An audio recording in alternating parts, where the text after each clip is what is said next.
be made by the public like you and me, it's not going to be collected in a very, very haphazard manner or without any system or something like that. So what they do is they follow certain system. The government, when charging their taxes, they will be trying to have a good tax system. So a good tax system should have all these 7 to 8 or rather 8 important characteristics, and government will try to see to it that all these 8 important characteristics are all the time kept in mind when they are forming a good tax system. So it should be with all these 8 characteristics. One is the equity, there is going to be certainty, economy, automatic stabilizer, convenience, redistribution, flexible enough, and not discourage work. Okay, so let us just have a small hint on all these things. First one, a good tax system should follow the principle of equity.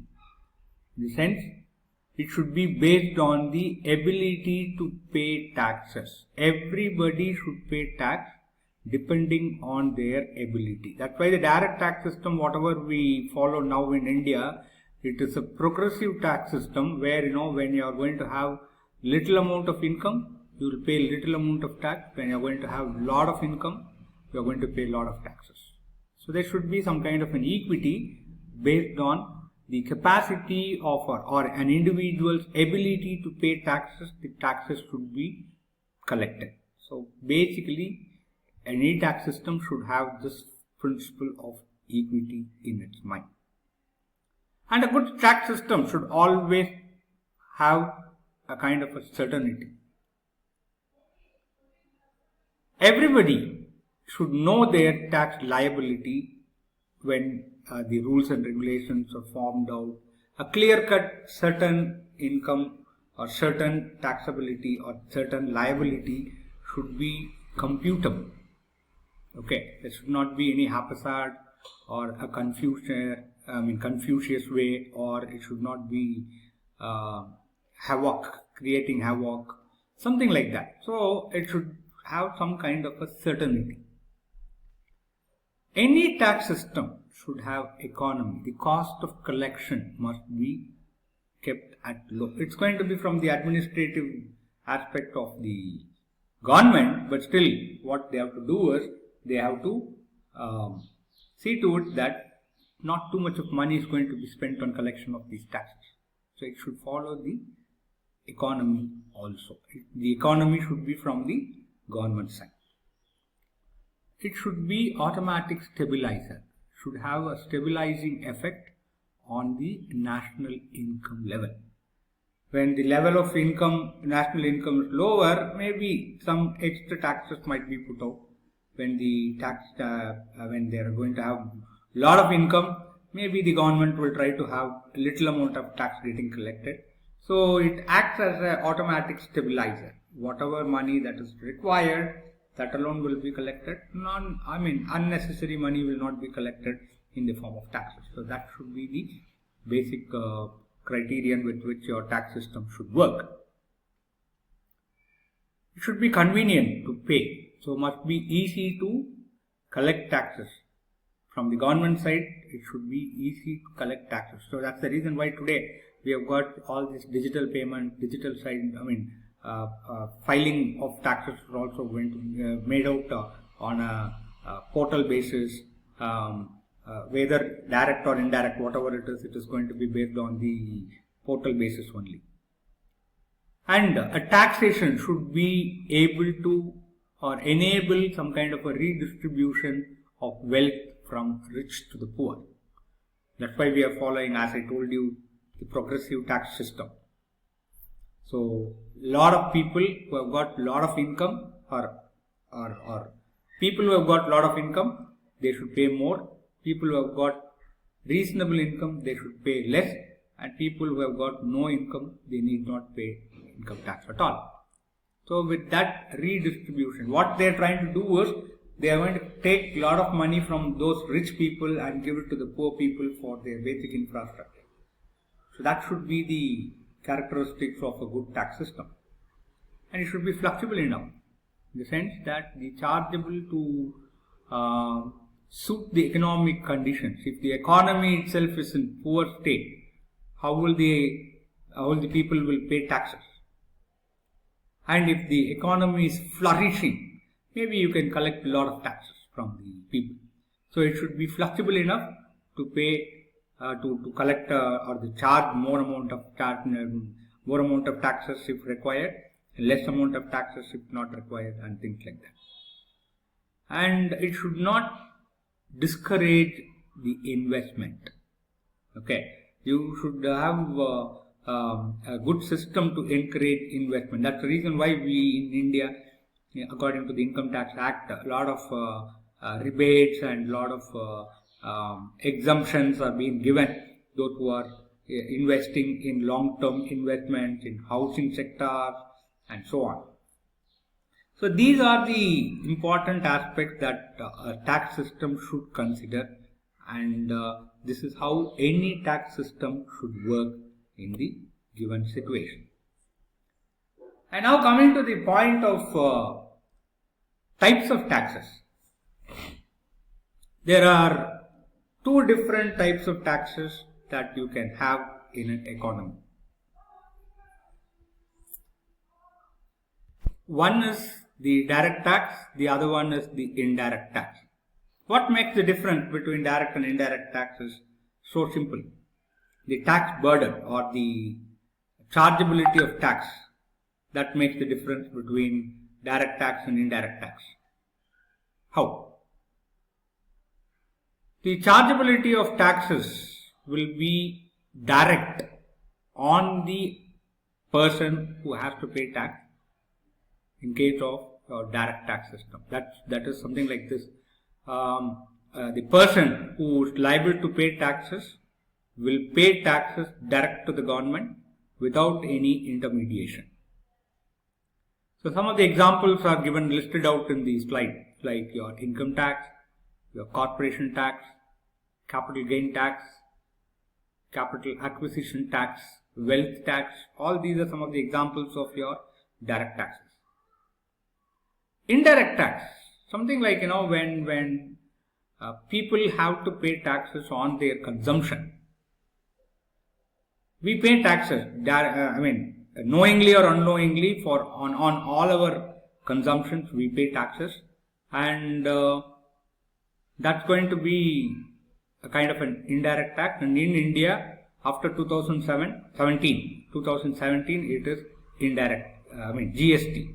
That's the indirect tax we pay, and on consumption of every type of goods and services, we are paying this kind of GST. So what makes this difference is that we pay taxes not to the government on our consumption, but to the service provider or the seller to whom or from whom we are going to take the services or the products or goods. In turn, these service providers and the good seller, they will be paying it to the government. So government will collect the taxes from the public indirectly through the intermediaries, like your service providers and your goods and service sellers. So that way it is going to be called as indirect tax. Previously we were having VAT, now we have got GST, excise duties, now it is not there, customs, it's still in there, stamp duties. Now all these are going to be something like your indirect taxes. Examples for it. Both direct and indirect taxes have got their own advantages and disadvantages. The advantages of direct tax system is that it's based on the principle of equity, certainty and economy. It is going to be convenient to the taxpayers also. They can pay the tax direct to the government without any intermediation and act as an automatic stabilizer. If you are going to have more income, will have to pay more taxes, and that will be good for the economic growth. So it will automatically act as an automatic stabilizer. But it has got its own disadvantages. Disadvantages is that as it is going to be, it's going to raise the work is discouraged. Work is discouraged. I mean, when too much of taxes are going to be levied, probably you will not invest, you will not work, you try to evade taxes, and all these things can happen. There's going to be a serious problem of tax evasion can be there. There can be discouragement of investment can take place. So you need not. I mean, I don't want to earn. I mean, not want to pay more taxes. So I don't want to earn more. So I don't want to invest. So I don't make the investments. So indirectly that will affect the economic growth. Okay. So that way, your disadvantages are there for the direct tax.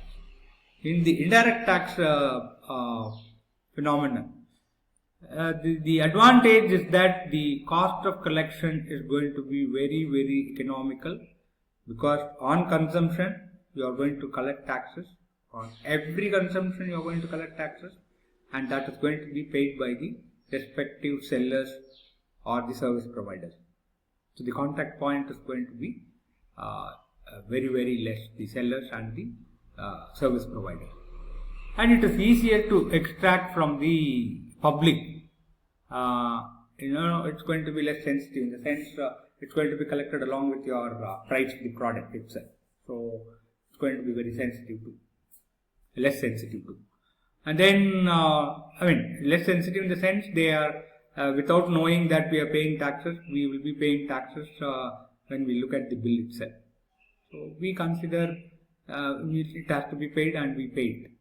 So it doesn't discourage the work, and it is going to automatically work out. It will encourage spending. It will maybe you can have more amount of income being generated for the government. All these advantages are also there. Disadvantage is that it is inflationary or deflationary. More amount of indirect taxes lead to more of cost of product getting increased out, cost of production getting increased out, or cost of sales getting increased out, and as a result the product cost will increase. As a result, your inflation can happen. So it is more inflationary or deflationary, and it is going to be regressive in nature. That's the major disadvantage as far as the indirect taxes are concerned. Even if you are not going to have an income, even if a person is not going to have an income, if he is going to consume, he has to pay tax. So it is non-equitable. And almost you are not going to have any, the yield is going to be very, very low on these kinds of the indirect taxes, and it is hard to predict the yield also. Okay. So these are all going to be some of the disadvantages of your indirect taxes.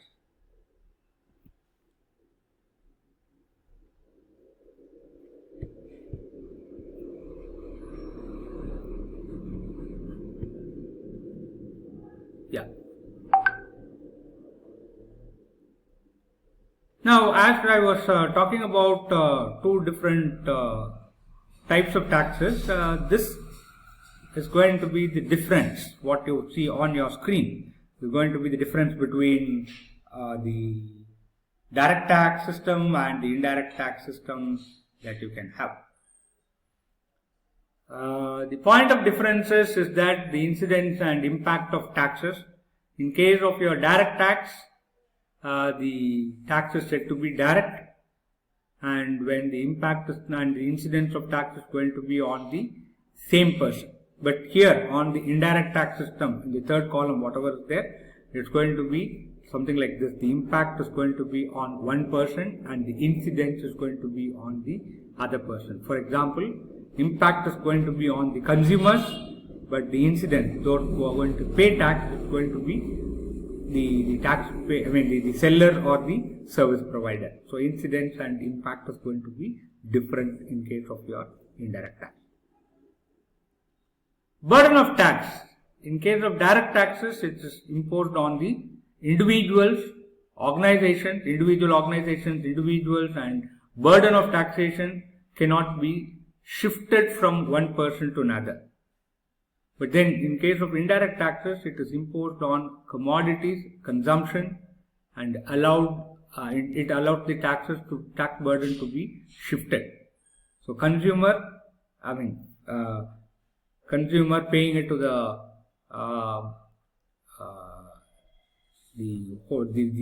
seller or the service provider, and service provider will pay it to the government. So shifting is going to be happening in case of your indirect tax system. And the viability of payment, the direct taxes are based on the income earning capacity of the individual or the people. But in case of your indirect tax system, it's going to be based on the consumer and on consumption of goods and services, commodities and services, irrespective of the financial ability. The MRP is inclusive of all taxes. So everybody have to pay taxes in case of your indirect tax system. Administrative viability, as far as the way in which the taxes are collected and things like that are concerned, the administrative cost of collection of direct taxes are more, and because they have to take it straight away from the individuals, every individual has to be tracked out, and everybody has to be given a kind of notification and things like that, and your taxes will be collected on an individual basis. But then in case of your indirect tax system, the collection of indirect taxes is very, very less, because it is going to be along with your consumption, along with your the MRP, whatever price we pay, and that is going to be collected from the seller or the service provider then and there. So it's going to be less costly when it comes to the question of indirect taxes. And both the taxes, both kind of taxes, it is levying penalty on the assessee. But what makes the difference is that it is levied on the assessee directly in case of your direct tax system, but in case of an indirect tax condition, the consumer does not be penalized, will not be penalized, but then the supplier of the goods and services will be penalized.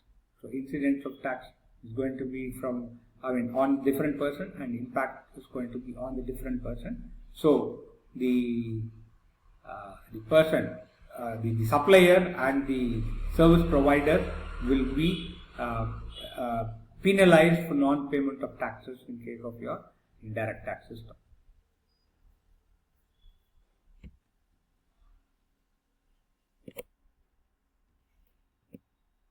Okay.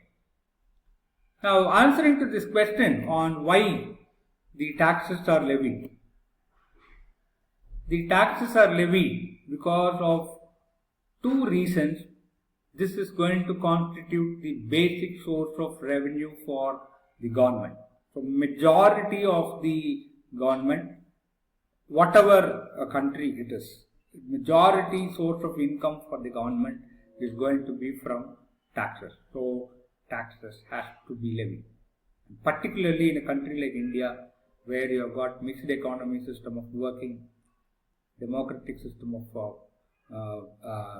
government is in existence, public-private participation is important, and public services are going to be managed by the government by collecting taxes from the private people like you and me.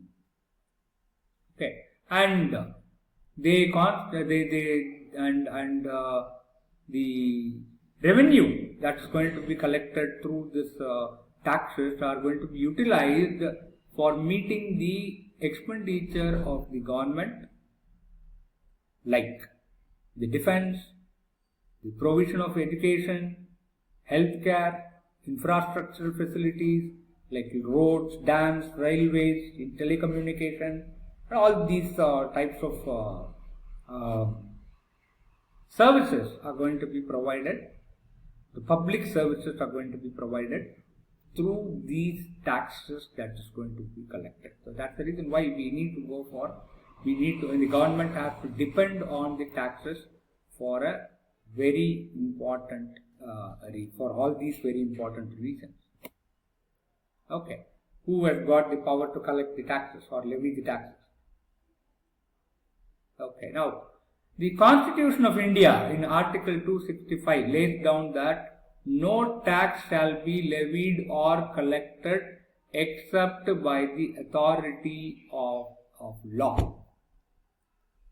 So, government will appoint certain authorities. Those authorities can only levy the taxes and collect the taxes. Accordingly, the levy and collection of any tax, a law is needed, and that's why we have got GST law, GST Act, Income Tax Act, and so on. So the law is needed, and it needs to be framed by the government. So most of the time the government will frame, not most of the time, all of the time the government will frame out all the rules, regulations, framework, provisions, laws, acts relating to the taxes. So the government authorities will implement it, government will levy the taxes. And the Constitution of India gives the power to levy and collect taxes, whether directly or indirectly, to the central government or the state government, sometimes both by the central and state government. The Parliament and the state legislatures are empowered to make laws on the matters enumerated in the 7th schedule by the virtue of the Article 246 of the Constitution of India. And what it says, 7th schedule of Article 247 Constitution, 3 lists which enumerate the matters under which the Parliament and the state legislature have the authority to make laws for the purpose of levy of taxes.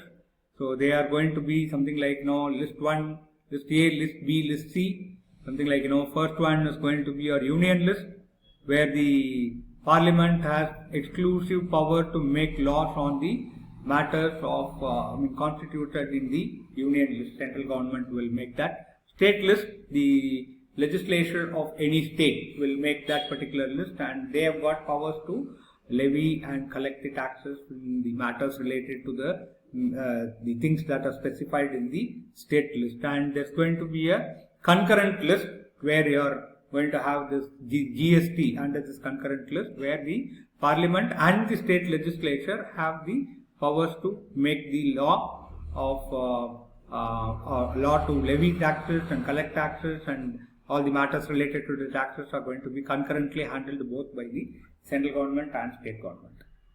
So there are 3 lists. So according to the Constitution Act, Article 246, there are 3 lists. According to 3 lists, every state government, central government, and sometimes jointly by state and concurrently by state and central government, the taxes are going to be levied. So they have got